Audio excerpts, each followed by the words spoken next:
জাহান্নাম থেকে আল্লাহ মুক্তি দান করবেন, সুবহানাল্লাহ বলেন। এরপরে রাসূল আকরাম সাল্লাল্লাহু আলাইহি সাল্লাম বলেন, যদি তোমরা কখনো কোনো অভাব অনটনের মধ্যে পড়ো, আর এই অভাব অনটনের কারণে যদি তোমরা দান করা ছেড়ে দাও, তোমরা কঠিন মুসিবতের মধ্যে পড়ে যাবে। এই অভাব অনটন থাকা অবস্থায় তোমাদের স্থান থেকে যদি তোমরা দান করতে থাকো, আল্লাহ পাক রব্বুল আলামিন তোমাদের এই কঠিন অবস্থার থেকে বাহির করে নিয়ে আসবে। সুবহানাল্লাহ বললেন না?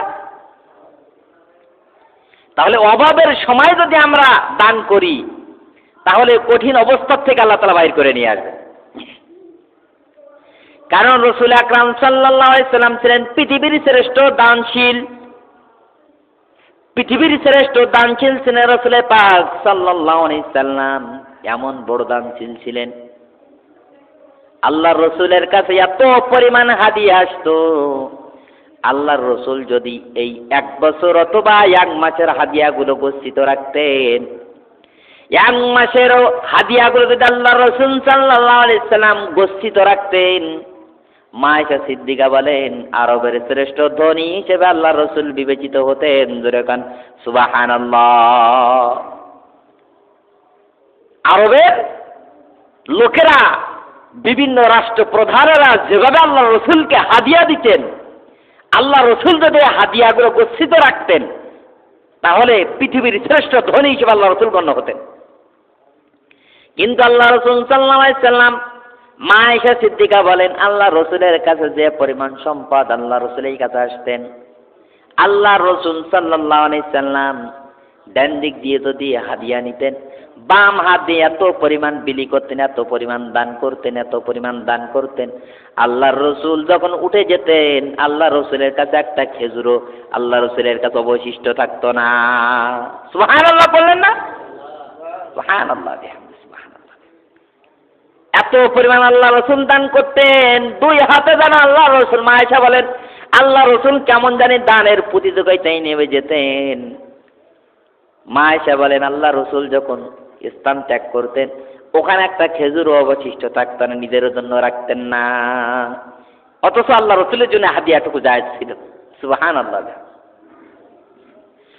আল্লাহ রাসূল সাল্লাল্লাহু আলাইহি সাল্লাম যদি আল্লাহ রাসূলের কাছে কোনো ব্যক্তি এসে বলতে, ইয়া রাসূলুল্লাহ, আমাকে কিছু দান করেন, আল্লাহ রাসূল কখনো না বলতেন না। ওয়ান জাবের রাদিয়াল্লাহু তাআলা আনহু قال ما سئل رسول الله صلى الله عليه وسلم شيئا قط فقال لا। হযরত জাবের রাদিয়াল্লাহু তাআলা বলেন, রাসূলের কাছে কোনো জিনিস চাওয়া হলে জবাবে তিনি কখনো না বলতেন না। সাথে সাথে আল্লাহ রাসূল, সেটা যদি আল্লাহ রাসূলের কাছে থাকতেন, সাথে সাথে দিয়ে দিতেন।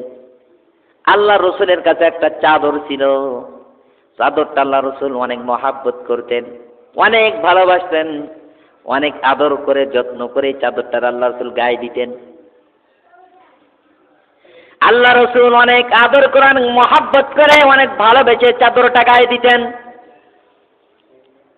একদিন একজন ইহুদি এসে রাসূল পাক সাল্লাল্লাহু আলাইহি সাল্লামের কাছে এসে চাদর ধরে টান দিছে, জোরে টান দিছে। দেব, ইয়া মুহাম্মদ, এই চাদরটা আমার পছন্দ হয়েছে, তুমি দান করো। অথচ একজন ইহুদি, আল্লাহ রাসূল সাল্লাল্লাহু আলাইহি সাল্লাম এই চাদরটা এমন ভাবে, আল্লাহ রাসূলের এই চাদরটা এমন ভাবে ইহুদি টান দিলেন, এই চাদরের এই কানায় এরকম কাজ বসানো ছিল, কিছু কারুকার্য করা ছিল, পুঁতি বসানো ছিল। এই কারুকার্যের কারণে আল্লাহ রাসূলের এই গলার এখান থেকে ছিলে গেল, এখানে ছিলে গেল। আল্লাহ রাসূল ব্যথা পাইলেন। সামনে ওমর বসা ছিল। ওমর রাদিয়াল্লাহু তাআলা বললেন, এই ইহুদিরা আজকে শেষ। আল্লাহ রাসূলের গায়ে আঘাত দেয়। ওমর রাদিয়াল্লাহু তাআলা নিজের খাপ থেকে তরবারি বাহির করলেন। আল্লাহ রাসূল বুঝতে পারলেন। ওমরকে বললেন, ওমর, উত্তেজিত হওয়া যাবে না। ইশারায় ওমরকে বসতে বললেন। ওমর রাদিয়াল্লাহু বসে গেলেন। প্রতিমধ্যে খালিদ বিন ওয়ালিদ রাদিয়াল্লাহু তাআলা মসজিদে নববীতে ঢুকবে। আল্লাহ রাসূলকে যখন ইহুদি টান দিছে, খালিদ বিন ওয়ালিদ দেখে ফেলেছে। খালিদ বিন ওয়ালিদ রাদিয়াল্লাহু তাআলা আনহু ভালো করে জানে যে আমি যদি মসজিদের ভিতরে ঢুকি আল্লাহ রসুল আমাকে হয়তো থামাই দিতে পারে ভাই ওমরের মতো। আল্লাহ রসুল সাল্লাল্লাহু আলাইহি সাল্লামের এই উদারত আল্লাহ রসুলের সাহাবীরা প্রতিজন জানতো। কারণ প্রতিজন সাহাবী মনে করতেন পৃথিবীর সবচাইতে আল্লাহর রসুল আমাকে বেশি ভালোবাসে। সুবহানাল্লাহ বললেন না? প্রতিজন সাহাবী মনে করতেন আল্লাহ রসুল পৃথিবীর সবচাইতে আমাকে বেশি ভালোবাসেন। মা আয়েশা সিদ্দিকা বলেন আল্লাহ রসুল যখন ছোট্ট ছোট্ট বাচ্চাদের সাথে খেলা করতেন আল্লাহ রসুল যেন কেমন ছোট্ট বাচ্চা হয়ে যেতেন। হযরত আনাস রাদিয়াল্লাহু তাআলা বলেন আল্লাহ রসুল যখন ছোট বাচ্চাদের সাথে খেলা করতেন এই ছোট্ট ছোট্ট বাচ্চারা নিজের মায়ের কথা বাবার কথা ভুলে যেত। এই ছোট্ট ছোট্ট বাচ্চারা মনে করতেন আমাদের মা বাবার চাইতেও আল্লাহর রসুল যেন আমাদের বেশি ভালোবাসে। সুবহানাল্লাহ বললেন না? সুবহানাল্লাহ। ইয়া রাসূলুল্লাহ, আল্লাহ রসুলের এখানে দাগ পড়ে গেলেন। খালিদ বিন ওয়ালিদ রাদিয়াল্লাহু তাআলা বাহিরে চলে যাবেন, কারণ এত রাগান্বিত হয়েছেন খালিদ বিন ওয়ালিদ রাদিয়াল্লাহু তাআলা। অনেক যুদ্ধের ময়দানে খালিদ বিন ওয়ালিদ রাদিয়াল্লাহু তাআলা আসতেছেন এই কথা শুনে যুদ্ধের ময়দান থেকে কাফের দুশমনেরা পালিয়ে চলে গেছে। সুবহানাল্লাহ বলেন সুবহান। খালিদ বিন ওয়ালিদের বীরত্ব এরকম ছিল, এত শক্তি, এত সামর্থ্য, এত দাপট ছিল যুদ্ধের ময়দানে।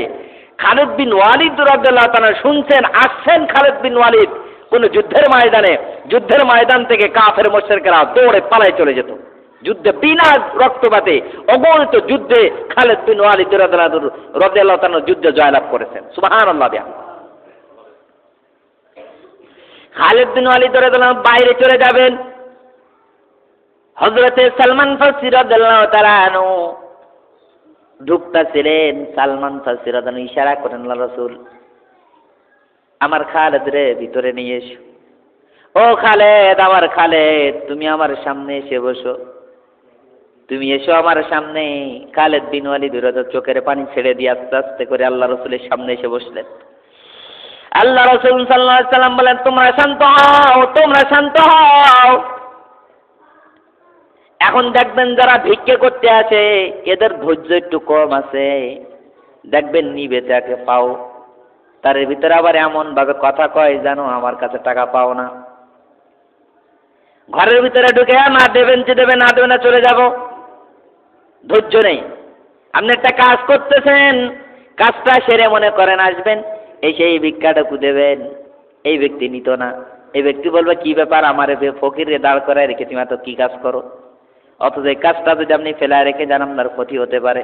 এই জন্য করে একটা মিনিট তাকে দাঁড় করায় রাখবেন, সে দাঁড় করতে রাজি না, এমন করে কিন্তু ডাক দিতে থাকবে, অধৈর্যর ওসিলায় ডাক দিতে থাকবে। রাসূলুল্লাহ সাল্লাল্লাহু আলাইহি ওয়াসাল্লামের কাছে ইহুদি এসে বলে ইয়া রাসূলুল্লাহ মুহাম্মদ তুমি কি চাদর দিবা না চলে যাব? তুমি চাদর দিবা না চলে যাব? রাসূল আকরাম সাল্লাল্লাহু আলাইহি ওয়াসাল্লাম ভিতরে চলে গেলেন। অন্যের কাপড় পরিধান করে আল্লাহ রাসূল সাল্লাল্লাহু আলাইহি ওয়াসাল্লাম সেই দামি চাদরটা এনে ওই ইহুদির হাতে দিয়ে দিলেন। ইহুদি নিয়ে চলে গেল। ইনি হলেন ওয়া আরসালনাকা ইল্লা রাহমাতাল লিল আলামিন। সুবহানাল্লাহ বললেন না?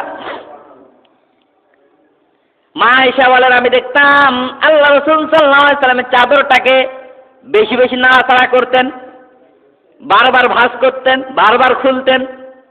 এমন একটা মহব্বতের জিনিস একজন ইহুদি চাইছে, তো আমার ব্যথা দিয়ে। আম্মা জান বলেন আল্লাহ রসুল এখানে দাগ পড়ে গেছে, এখানে দাগ পড়ে গিয়েছিল। হাদিসের মধ্যে আল্লাহ রসুলের এখানে দাগ পড়ে গেছে, এত জোরে টান দিচ্ছেন, সে মহব্বতের চাদরটাও দিয়ে দিচ্ছেন আল্লাহ রসুল। হযরত জাবের রাদিয়াল্লাহু তাআলা বলেন রাসূলুল্লাহ সাল্লাল্লাহু আলাইহি সাল্লামের কাছে যদি কেউ কখনো কিছু চাইতো আল্লাহ রাসূল কোনো অবস্থাতেই কোনোদিন কোনো ইহুদি, কোনো মানুষকে, কোনো কাফেরকে পর্যন্ত আল্লাহ রাসূল দানের ব্যাপারে না করতেন না। আল্লাহ রাসূল সাল্লাল্লাহু আলাইহি সাল্লাম বলেন যদি তোমরা আল্লাহর রাস্তায় দান করো, তোমরা যদি আল্লাহর রাস্তায় খরচ করো, আল্লাহ পাক রব্বুল আলামিন তোমাদের পক্ষেও হয়, আল্লাহ পাক রব্বুল আলামিন তোমাদের পক্ষেও এরকম খরচ করবেন। তোমরা যদি আল্লাহর রাস্তায় খরচ করো তাহলে আল্লাহ পাক রব্বুল আলামিন তোমাদেরকেও এরকম তোমাদের পিছনে খরচ করবেন। ওয়ান জাবের রাদিয়াল্লাহু ওয়ান আবু হুরায়রা রাদিয়াল্লাহু তাআলা আনহু আন্না রাসূলুল্লাহ সাল্লাল্লাহু আলাইহি সাল্লাম, হযরত আবু হুরায়রা রাদিয়াল্লাহু তাআলা বলেন রাসূলুল্লাহ সাল্লাল্লাহু আলাইহি সাল্লাম বলেছেন, ক্বাল আল্লাহু তাআলা, মহান আল্লাহ তাআলা বলেন,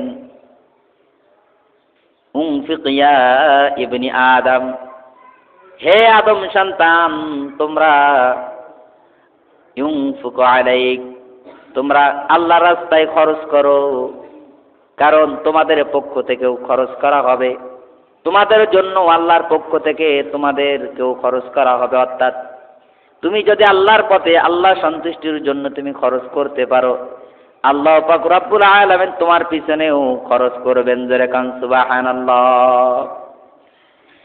এই জন্য করে বলি, আল্লাহ রাসূল সাল্লাল্লাহু আলাইহি সাল্লাম এত বড় দানশীল ছিলেন, আদম সন্তানদেরকেও আল্লাহ পাক রব্বুল আলামিন দান করার ব্যাপারে আল্লাহ রাসূলের জবান মুবারক থেকে বাহির করে দিয়েছেন। শুধু তাই নয়, পৃথিবীর সর্বশ্রেষ্ঠ দুইটা জিনিস খুবই উত্তম কাজ। ওয়ান আব্দুল্লাহ ইবনে ওমর রাদিয়াল্লাহু তাআলা আন্না রাসূলুল্লাহ সাল্লাল্লাহু আলাইহি সাল্লাম, আল্লাহ রাসূল সাল্লাল্লাহু আলাইহি সাল্লাম বলেছেন, আইয়ুল ইসলামি খায়র, ইসলামের মধ্যে